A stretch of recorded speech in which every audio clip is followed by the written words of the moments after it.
Students wave equation पर एक problem हम सॉल्व करते हैं।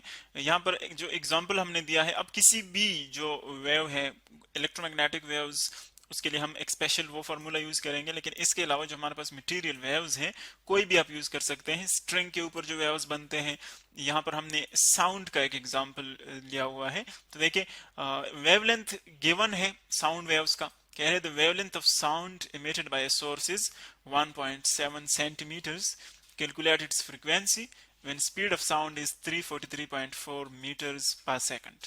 यानी जो वेवलेंथ है, फर्स्ट ऑफ ऑल अगर आप डेटा पर गौर कर ले, हमें गिवन है कौन कौन सी चीजें, जो इंपॉर्टेंट चीजें गिवन है फर्स्ट ऑफ ऑल उनको कलेक्ट कर ले इससे स्टेटमेंट से। सो डेटा में हम ये कलेक्शन लिखेंगे। फर्स्ट वेवलेंथ गिवन है हमें, वेवलेंथ का जो सिंबल है इसको हम थोड़ा सा डिस्कस भी करेंगे, जस्ट हम यहाँ पर डेटा को लिख लेते हैं। जो सिंबल है वो हमारे पास है लैम्बडा, जो कि इक्वल है यहाँ पर किसके 1.7 सेंटीमीटर्स। इसी तरह स्पीड ऑफ साउंड गिवन है 343.4 मीटर्स पर second. Speed of sound given है, ये हम लिख लेते हैं, जो कि इक्वल है 343.4 मीटर्स पर सेकंड। क्या हमने कैलकुलेट करना है? फ्रीक्वेंसी। इसकी फ्रीक्वेंसी हम फाइंड आउट करेंगे, कितनी फ्रीक्वेंसी है इसकी। फ्रीक्वेंसी जिस तरह के पहले प्रॉब्लम में हम डिस्कस कर चुके हैं, इसका मतलब है कि एक सेकंड में कोई जो वाइब्रेटरी ऑब्जेक्ट होता है कितने वाइब्रेशंस कंप्लीट करता है एक सेकंड में, उसको हम कहते हैं फ्रीक्वेंसी। और एक वाइब्रेशन के लिए जो टाइम रिक्वायर्ड होता है उसको हम कहते हैं टाइम पीरियड। सो देखें फर्स्ट ऑफ ऑल यूनिट्स को देखें कि जो डेटा हमें गिवन है वो इंटरनेशनल सिस्टम के मुताबिक यूनिट्स गिवन है कि नहीं। अब फर्स्ट अगर आप देखें 1.7 सेंटीमीटर्स है, तो सेंटीमीटर्स हमें नहीं चाहिए होते हैं, हम क्या यूज करते हैं, हम मीटर्स यूज करते हैं। सो फर्स्ट ऑफ ऑल क्या करेंगे, जो ये यूनिट्स है उनको हम कन्वर्ट करेंगे किसमें, मीटर्स में। तो अगर आप देखें अगर मैं इसको मीटर्स में कन्वर्ट करता हूँ, ये कन्वर्जन हम पहले पढ़ चुके हैं, जस्ट इसको रिवाइज कर लेते हैं। इसको लेके लैम्डा इज इक्वल टू 1.7, या आप देखिए इसको डायरेक्ट यूं भी लिख सकते हैं, 1.7 सेंटीमीटर्स है।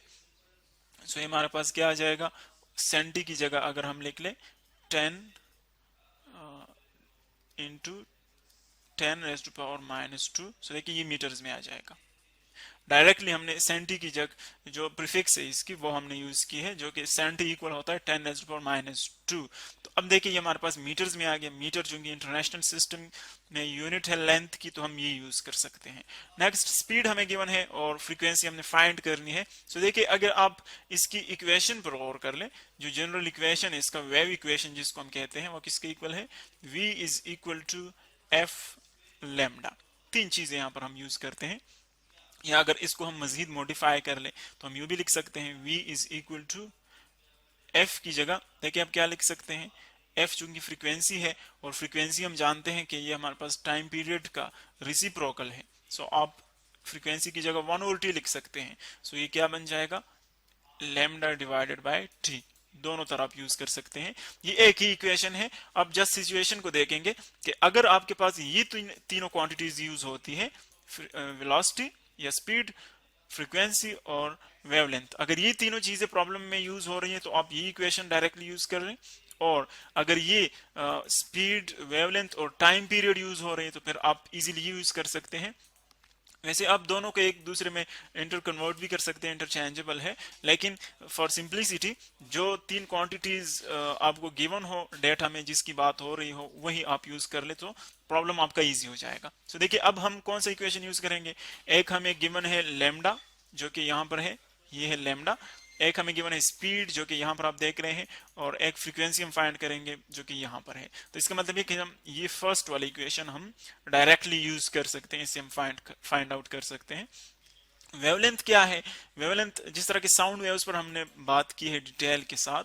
सो वेवलेंथ जिसको हम लैम्डा कहते हैं, इसका मतलब होता है साउंड वेव्स में जो हमारे पास देखें, या अगर हम जनरल स्ट्रिंग के ऊपर जो वेव्स बनते हैं उसकी बात कर लें, वो थोड़ा सा इजी हो जाएगा। देखिए ये एक वेव आप कंसिडर कर लें, जो अपर मोस्ट पॉइंट होता है, ये सबसे ऊपर इस वेव का, इसको हम क्या कहते हैं, ये होता है क्रिस्ट। क्रिस्ट फिर जो ये नीचे वैली इसको हम कहते हैं, इसका सबसे नीचे वाला जो पॉइंट है इसको हम क्या कहते हैं, ट्रफ। ट्रफ। इसी तरह यहाँ पर जो दूसरा नेक्स्ट सबसे अपर मोस्ट पॉइंट आता है इसको हम अगेन क्रिस्ट ही कहेंगे। सो देखिए क्रिस्ट और ये नेक्स्ट क्रिस्ट, तो दो एडजेसेंट क्रिस्ट जो होते हैं उनके दरमियान जो डिस्टेंस है उनको हम क्या कहते हैं, वेवलेंथ। ये हमारे पास है वेवलेंथ। इसी तरह अगर आप दो एडजेसेंट ट्रफ्स ले लें तो उनके दरमियान भी डिस्टेंस किसके इक्वल होती है, वेवलेंथ। या आप कोई भी दो पॉइंट्स ले ले, ये तो हम जनरली आसानी के लिए ये करते हैं, लेकिन अगर आप कोई भी दो पॉइंट्स ले ले इस वेव के ऊपर जो कि सेम फेज में हो, फेज का मतलब है कि उनका जो डायरेक्शन ऑफ मोशन है वो भी एक हो और उसका जो डिस्टेंस है रेफरेंस लाइन से वो भी एक हो। रेफरेंस लाइन का मतलब ये है कि जब ये वेव नहीं बने होते हैं, ये आप स्ट्रिंग कंसीडर कर ले, वेव बनने से पहले स्ट्रिंग इस तरह थी और वेव बनने के बाद इस तरह हो गई। सो जो पहले इसकी ये वाली पोजीशन है जब वेव नहीं बने थे इसके ऊपर, इसको हम कहेंगे रेफरेंस लाइन। और इससे ऊपर आप डिस्टेंस मेजर कर सकते हैं कि किसी पॉइंट का कितना डिस्टेंस है। तो इस रेफरेंस लाइन से किसी पॉइंट का जितना डिस्टेंस होता है वो आप ले लें। फॉर एग्जांपल एक ये पॉइंट है, सपोज एक ये पॉइंट है और एक ये पॉइंट है। देखिए इन दोनों का हम ले लेते हैं कि इन दोनों का डिस्टेंस जो है इस लाइन से वो इक्वल है और ये पॉइंट भी ऊपर जा रहा है। देखिए ये पॉइंट भी ऊपर जा रहा है, ये पॉइंट भी ऊपर जा रहा है। तो जब डायरेक्शन ऑफ मोशन भी एक हो, दोनों एक डायरेक्शन में जा रहे हो और डिस्टेंस भी रेफरेंस लाइन से सेम हो, तो हम उनको क्या कहते हैं कि ये दोनों पॉइंट्स फेज में है, इन फेज। और इन दोनों पॉइंट्स के दरमियान जो डिस्टेंस होगा उनको हम क्या कहेंगे, वेवलेंथ। सो ये हमारे पास वेवलेंथ आ गई। अब हम देखें डायरेक्टली इसको सॉल्व करते हैं कि किस तरह हम इसको जो फ्रीक्वेंसी वो किस तरह हम फाइंड आउट कर सकते हैं। वही इक्वेशन यूज कर लें, v is equal to F lambda. इसमें जस्ट आपने वैल्यूज पुट करनी है। v की जगह वैल्यू पुट कर लें। कौन सी वैल्यू इसकी, 343.4 मीटर्स पर second is equal to F हमने फाइंड करना है। सो एफ को उसी तरह लिखें और वेवलेंथ गिवन है जो कि किसके इक्वल है, इंटरनेशनल सिस्टम ऑफ यूनिट्स में वो है 1.7 इंटू 1.7 इंटू 10⁻⁻² मीटर्स। अब देखिए हमने f फाइंड करना है। सो जो बाकी इसके साथ नंबर्स हैं, जो भी है वेरिएबल्स नंबर्स जो भी हो, उनको हम क्या कहेंगे, यहां से मैथमेटिकल ऑपरेशंस के जरिए यहां से हम उनको कैंसिल आउट करेंगे। अब अगर ये मल्टीप्लिकेशन में है इसके साथ, सो इसको हम किस तरह कैंसिल आउट कर सकते हैं, इसको हम डिवाइड कर लेते हैं। लेकिन जो ऑपरेशन आप यहां पर करेंगे वो इस साइड पर भी होगा। अगर आप यहां पर ये डिवाइड कर ले 1.7 इंटू 10⁻⁻², सो यहां पर भी करेंगे डिवाइड 1.7 इंटू 10⁻⁻²। सो देखिए ये इक्वल क्वांटिटीज है, ये दोनों कैंसिल आउट हो जाएगी। सो इस साइड पर हमारे पास क्या रह जाएगा, सिर्फ फ्रीक्वेंसी रह जाएगी यहां पर। सो आप लिख ले फ्रीक्वेंसी, इसको हम यू भी लिख सकते हैं इस साइड पे लेके इसको।